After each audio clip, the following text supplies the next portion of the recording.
Libertadores chega com moral pro clássico de hoje no Morumbi. O canto do passarinho dá uma calma, né? Falando em aves, o Quero-Quero aproveitou o campo todinho para ele, sem nenhum jogador. O último treino do Santos, antes do Sansão, foi fechado para a imprensa. A gente não pôde ver nada. Ao contrário do rival São Paulo, o motivo não foi o coronavírus. Foi só uma escolha do treinador Gesualdo Ferreira. Mas não quer dizer que essa não é uma preocupação por aqui.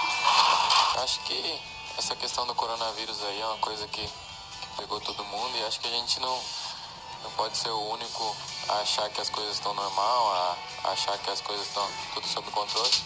A Libertadores já parou.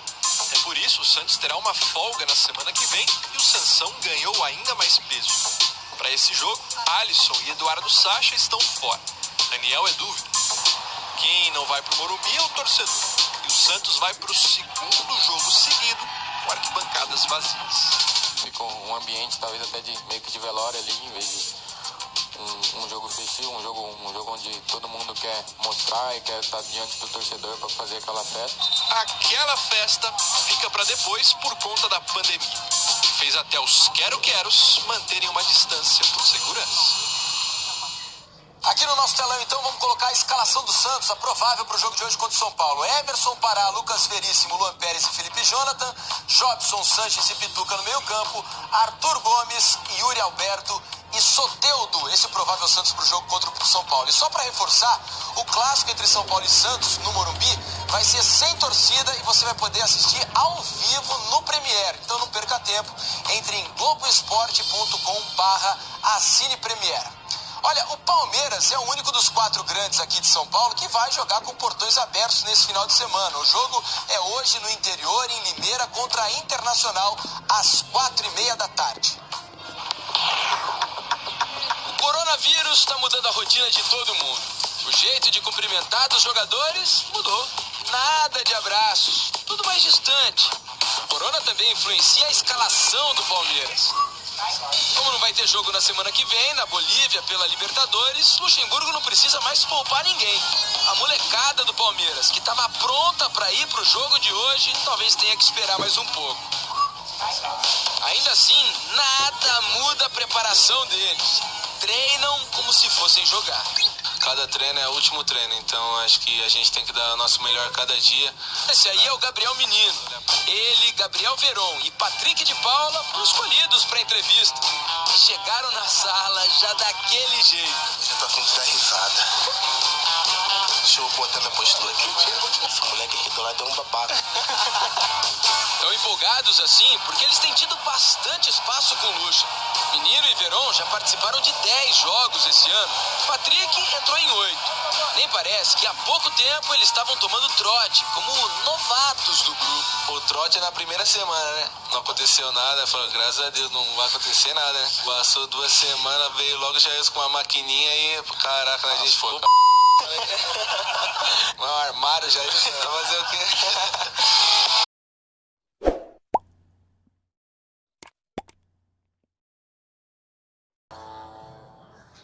Só figurem, os 3 devem ficar como opção do banco de reservas, então, já que não tem Libertadores na semana que vem. Provável escalação do Palmeiras com time titular, hein? O Everton, Marcos Rocha, Felipe Melo, Vitor Hugo no lugar do Gustavo Gomes, que está suspenso, e Matias Vinha. Ramires, Bruno Henrique, Dudu, William, Luiz Adriano e Rony.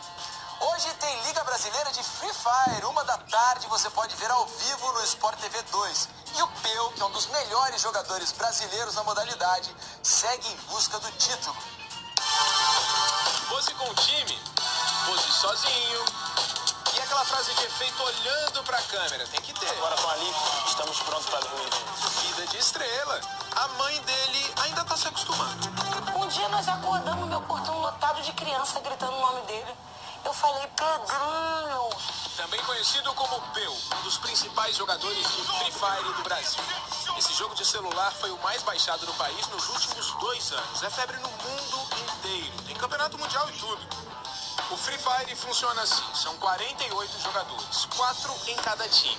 No começo da partida ninguém tem nada. Aí todo mundo tem que ir atrás de armas e outros equipamentos para sobreviver.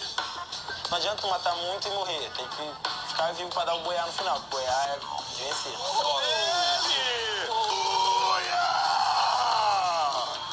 dezembro, o Peu foi contratado pela Team Liquid, uma organização holandesa que tem times de várias modalidades de esportes eletrônicos. O Free Fire é uma delas. A Liquid é como se fosse o Real Madrid do esporte. Porque nossa rotina é como se fosse um atleta de futebol normal, mesma coisa. Nós somos atletas só que de esporte. De manhã tem análise tática e depois do almoço uma sequência de simulações de jogo.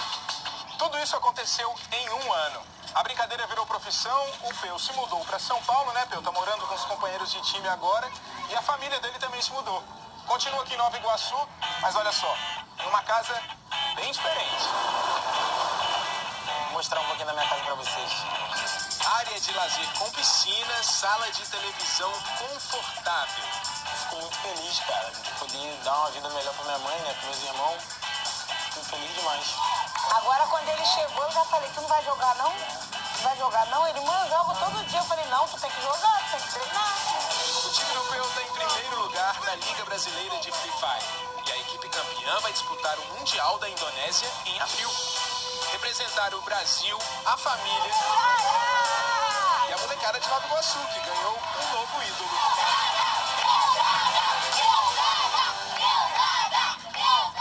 Olha, daqui a pouco o Corinthians pressionado pro jogo de amanhã contra o Ituano, hein?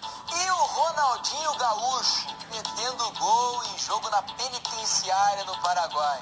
Já já a gente conta essa história, não sai daí.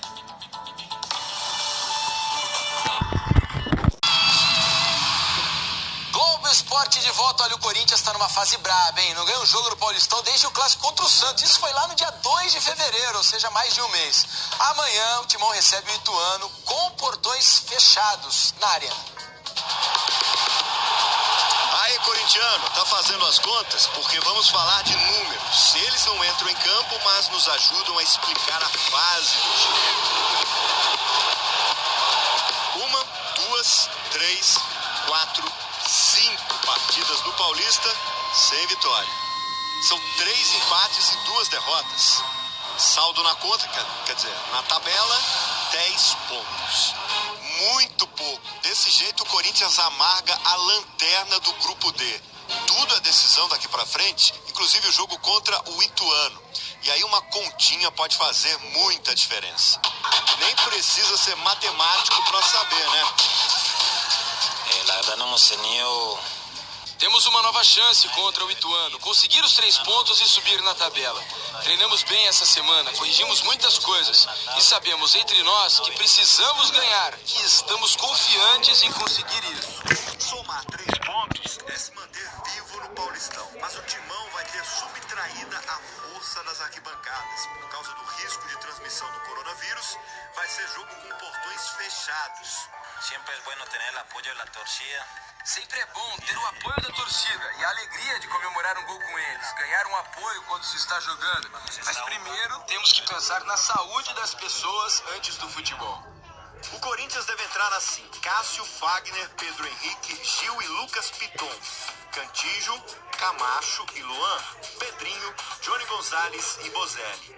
Time que pretende multiplicar a esperança do corintiano na temporada. Para isso a fórmula nem é tão complicada. Falta concentração. Precisamos estar um pouco mais concentrados em alguns lances da partida que estamos deixando escapar alguns pontos. Esperamos melhorar tudo isso e tratar de ganhar logo esses 3 pontos que vão nos dar confiança para seguir adiante. Confiantes, seguros e, acima de tudo, protegidos contra qualquer adversário, até mesmo os invisíveis. Corinthians e Ituano é o jogo que você vê na Globo amanhã às 4 da tarde. Uma notícia de última hora no Corinthians: o Pedrinho não vai jogar contra o Ituano porque está em isolamento. Por determinação do Ministério da Saúde, todas as pessoas que viajaram para a Europa, com ou sem sintomas do coronavírus, devem permanecer isoladas por 7 dias. O Pedrinho, como vocês sabem, foi a Portugal para assinar contrato com o Benfica e chegou ao Brasil na última quarta-feira. E o Ronaldinho, hein? Continua preso, Tá mais de uma semana já detido no Paraguai. Mas ontem foi um dia diferente para ele por lá. Ronaldinho Gaúcho, 2 vezes melhor do mundo, pentacampeão mundial com a seleção, ganhou Liga dos Campeões, Libertadores, um dos maiores nomes do futebol. Mas você sabe, o rei dos rolês aleatórios está preso. detido no Paraguai por uso de documento falso. Ontem, a justiça negou o terceiro pedido de prisão domiciliar feito pela defesa do jogador. Já são 8 dias de detenção.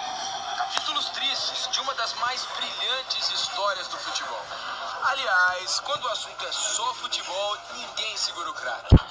Ontem ele disputou uma partida de futsal com outros internos.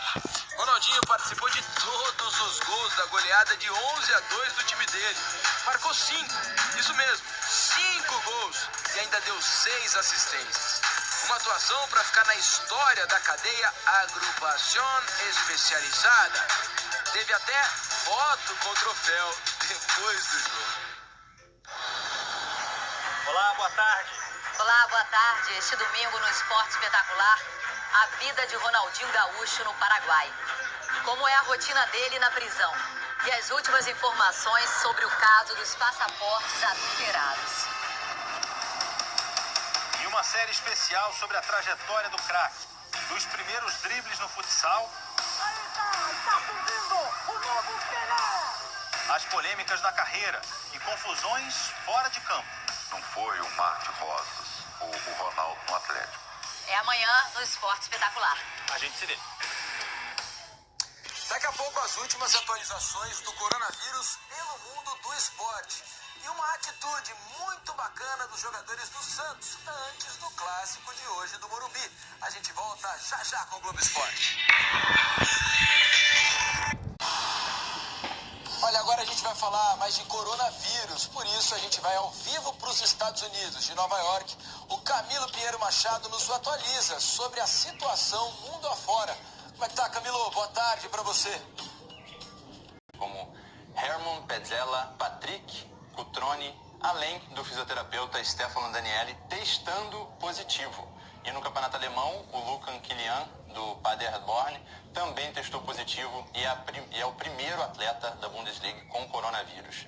Na Inglaterra, marcaram agora há pouco uma reunião com representantes de todas as equipes do Premier League para essa quinta-feira para discutir o futuro da temporada, né, que está suspensa até o dia 3 de abril. E lembrando, Felipe, que faltam ainda 9 rodadas para o fim da temporada na Liga Inglesa. E na Turquia, hoje, tem clássico, vai ter jogo entre Galatasaray e Besiktas. A partida vai acontecer de portões fechados, sem público, mas vai acontecer. E por último, por fim, no vôlei mundial também foi afetado por suspensão aí por causa da pandemia global. A Liga das Nações, né, a tradicional Liga das Nações, que começaria no dia 19 de maio, na verdade, foi adiada e a Federação Internacional de Vôlei já garantiu que essa etapa vai ser realizada só depois das Olimpíadas de Tóquio, Felipe. Obrigado, Camilo. A gente vai continuar acompanhando os casos de coronavírus. E olha, antes de enfrentar o São Paulo, jogadores do Santos foram ao local da tragédia na Baixada Santista e ajudaram na distribuição de alimentos e itens de primeira necessidade. Além disso, visitaram a escola em que os desabrigados foram alojados. Jogadores do Santos, acostumados a carregar a bola, dessa vez sentiram o peso de alimentos, que não demoraram a trocar de mãos. Foram para quem precisava mais. No morro, que faz parte da paisagem e também da geografia da Baixada Santista, no começo desse mês, por conta das fortes chuvas que aconteceram, foi cenário de...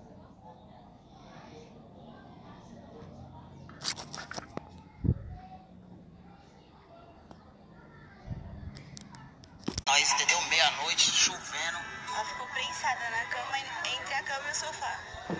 Aí meu pai conseguiu puxar a cama e tirar ela. Aí eu consegui tirar ela da casa. Aí a minha vizinha reanimou ela. Aí ela renasceu de novo, né? Tinha apenas 3 meses, tão guerreira. Muito guerreira. É filha. É triste. A gente vê, né, as mortes, as pessoas nos abrigos. E foi por um desses abrigos que começou a campanha de doação do Santos. Uma escola no Morro São Bento virou casa de quase 100 pessoas. Os jogadores conheceram a estrutura, quais são as condições das famílias, as mulheres que se revezam na cozinha diariamente em um trabalho voluntário e também carregaram colchões e alimentos não perecíveis.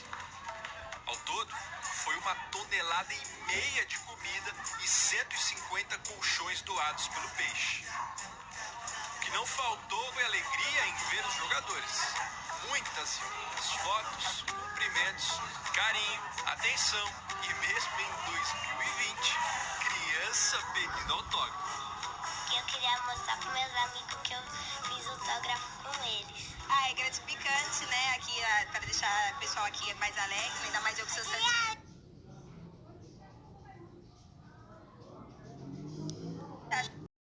Lá, né? Aí, se Deus quiser, se eu for jogador, eu vou ajudar lá, igreja, ajudar as casas lá, dar uma estrutura melhor. Eu vi que é difícil quando perde amigos, famílias, eles ficam chorando, mas aí quando a gente ajuda, né, eles ficam mais felizes. E se essa realidade mexeu com quem ainda é jovem, talvez não entenda totalmente o que está acontecendo, imagina quem é maiorzinho e tem uma relação diferente com a região. Para mim, que já estou um tempo aqui na cidade, tenho amigos aqui, né, que moram aqui no morro, então a gente fica triste, fica chateado pelo que aconteceu, mas por outro lado a gente também fica feliz em poder estar vindo aqui, estar ajudando. Depois de tudo que aconteceu, pessoas sorrindo, as crianças brincando, você fala, caramba, a gente é muito mal agradecido pela vida, né? E é um aprendizado muito grande que eu vou levar pro resto da minha vida. Dia como esse é a prova de que jogador de futebol também pode dar alegria pro torcedor fora de campo.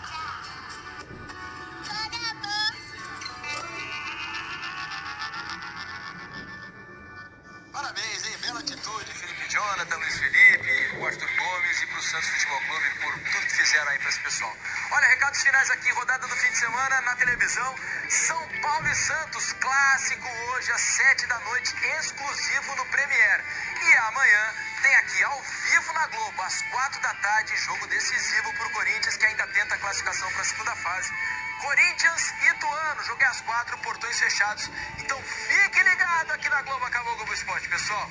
Tchau, fiquem todos um bom fim de semana, até segunda-feira.